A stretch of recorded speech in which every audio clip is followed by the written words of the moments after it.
takes more than being online to be a great online university. It takes time and experience. University of New England pioneered distance education in the 1950s and has been perfecting it ever since. With features like 24/7 tutor access, we're now rated #1 for teaching quality and support, and the only public university in Australia to receive a 5-star rating 14 years running. So, for an expert online education, choose UNE. Hi Geoff, thank you for agreeing to do this interview for Law 499 on the wonders of technology in the law. Can you tell us a little bit about yourself? Yeah, so I trained originally as an engineer, worked in the offshore oil and gas business with ESSO, and then I moved into more general management type roles, ended up being CEO of an equipment company in this part of the world, and then ran all their international businesses. So it was a New York Stock Exchange listed company called JLG, which I did for many years. And over the last 15 years, I've been doing executive leadership advisory work. So I lead the Adelante group, and we work with leaders in about 40% of Australia's biggest organisations, giving them various forms of advice and support. Thanks, Geoff. And I think you'll give us some different insights to many of the lawyers we've interviewed for these areas of technology. And I know you and I have had a number of discussions over the years about some of these issues. So let me ask you the first question. What do you see as some of the crucial issues with the developments or innovations in new technologies? Yes, so look, I would separate new technologies into sort of two big buckets broadly. One is infotech, where largely what's happening is you've got new ways of developing, sharing information. So that's people like Google, Facebook, social media in general, but also can include things like Uber, Airbnb, where largely the platform is providing information in a new beneficial way. I'd put things like autonomous vehicles and wind turbines in another category because they more involve the physical world. And they do some work in innovation and some directorship work, and I see see them quite differently in terms of how the law affects what's possible. So if I go back to the first group, where it's largely what's at stake is information and maybe rules around things like, who can rent out rooms for accommodation or have an equivalent of a taxi. There's a lot of catch-up being played by the law in those kinds of space, which creates the opportunity for people like Uber and Airbnb. And I'd also, even in publishing, right? So, they're playing catch me if you can largely.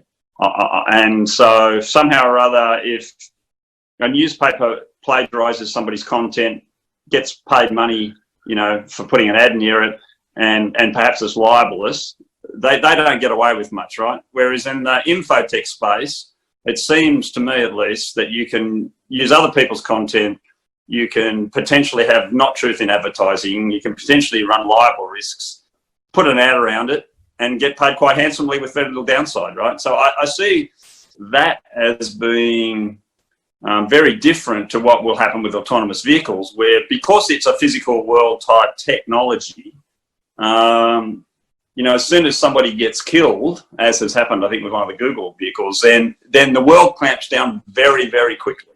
Yet we haven't, somehow or other, there's a big difference between the world clamping down quickly on that and likely the speed at which all of that will be let loose on society, relative to the speed at which we've allowed some of these other infotech companies to race ahead, largely because the downside probably is not as bad in terms of specific events, and there is quite a lot of upside, right? We all use lots of those Airbnbs and Googles, and not so much Facebook in my case. Okay.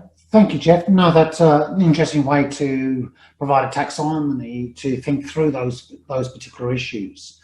I'm going to lead to the second question, which is a bit more specific around what do you see as some of the common issues, legal and management-wise, particularly with your executive leadership role and working with directors and other C-suite people around new tech areas. Now, in particular, we have some interest in blockchain, big data, artificial intelligence, social media, etc., but it can include other things. So what are some of your specific thoughts and issues in those areas? Yeah, so look, I've worked with people who, are very senior in the whole artificial intelligence space. And so I've got some view into that. And, there's the obvious things like privacy and that sort of stuff, and triangulation of data, and some things you think will help, like anonymized data don't necessarily help in the way I originally thought they would. But, I tend to like, as a non-lawyer, I tend to like simple laws. And as an executive and running businesses and stuff, laws like the general duty of care in occupational health and safety, the idea of what is practicable in occupational health and safety, they're things that actually have an impact and you can use and you can understand as a non-lawyer, and you can get on and run your business within them. Similarly, the laws requiring directors to, have sign off financial statements that are, fair and true and not incur debts, that you can't pay back. Or the general anti-avoidance provisions in tax. Those kind of simple laws I like. Now, how would that apply to new tech? Well, I think there's simple equivalent laws in things like how do you tax, big global Facebooks and Googles who are not paying much tax locally but making huge profits globally. So I'd be an advocate of simple laws that say, look, if you're below 3% of revenue in a country, you just pay 3% of revenue because we know you're profitable. And that's there's lots of reasons why that's a reasonable number, right? Now, there's other complications, but I'd be for simple rules that govern new technology in both spaces. The big one, I think, the big one is in infotech is how it effectively, or how it can affect the very structure of our society in terms of how a democracy works. So, Cambridge Analytica, and behind that, and I think this is really something that the law needs to lean into, in my limited knowledge, is the tech behind the tech is what I'd call it. And a bit like economics has had to kind of understand that we're not all rational beings making the kind of well-informed decisions in our best interests. Markets do not work like that. As an engineer who's studied psychology in a master's, it is surprising how much behavioural stuff undermines the idea that we are rational beings. And therefore, clickbait works, and it works big time. And showing you an ad about beer next to something you love, like soccer, strangely makes rational people want to buy that beer because they like soccer and they like beer, therefore I'll have that beer. Now, there is a huge industry driving clickbait and driving the way ads are designed. And that has massive implications for how you can manipulate human beings. And I think there needs to be a lot of catch-up done in the law to get some sort of control on that, or we put at risk things that are very dear, like democracy, and potentially we're running a huge social experiment on how much we let our kids play with all this stuff. And the effects of bullying and stuff you can get away with online you wouldn't get away with elsewhere. So there's a big job for the law, and for me that's the intersection not just of AI and tech and other, but it's also a big important input into that is what as humans we are really like. And if a couple of good books on that are Thinking Fast and Slow by Kahneman, and also there's a recent book about Talking to Strangers, which tells you things like interviews are pretty hopeless in trying to understand somebody, whether or not they're a witness being deposed, or whether they're a job applicant being interviewed for a job. And it's surprising. Yeah, thank you, Geoff. There's some really good food for thought. That leads me to my third and last question, which is probably the hardest in many ways. Over the next 5 to 10 years, over that sort of horizon, what do you think will be some of the biggest issues in technology going into the future? Look, I think we've talked a bit about the infotech side of things.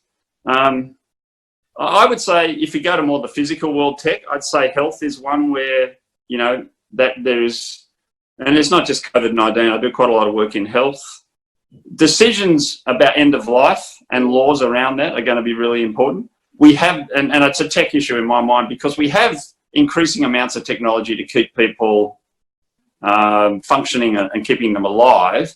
How you apply that technology and when do you not apply it is a big area of law, right? Because just because the tech increases exponentially doesn't necessarily mean ethically or for the benefit of all society, not least young people who might be fitting the bill for a lot of this. You should always do it. Now, if it's my mum or whatever, right, I'm going to want it. But where's those trade-offs? And it's partly ethical, but it will manifest itself in the law because at the margin, a doctor has to make a decision what they will and won't apply, and they will be worried about not just the patient, which, you know, they're primarily driven by, but also litigation, and that will be governed by the law. Similarly, autonomous vehicles, there'll be all sorts of issues with what may be an overall societal benefit.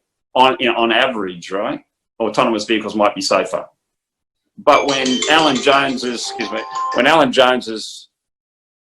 friend or caller, his daughter's been killed by, you know, a car pulling out across a busy road on a rainy, dark night, then it'll be about that individual, and that will be potentially very dangerous. That will potentially be a whole different discussion, right? So learning to apply laws where there's a societal benefit overall, but it means some people come off quite poorly, and where do you know, how do you govern all of that? And because investment will follow what's legally possible and what are the liabilities, not just the upside, particularly in the physical world.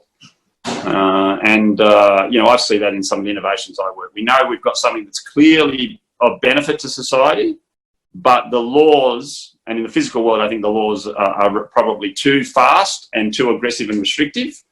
You know, you tend not to be able to do things because somebody might die, yeah?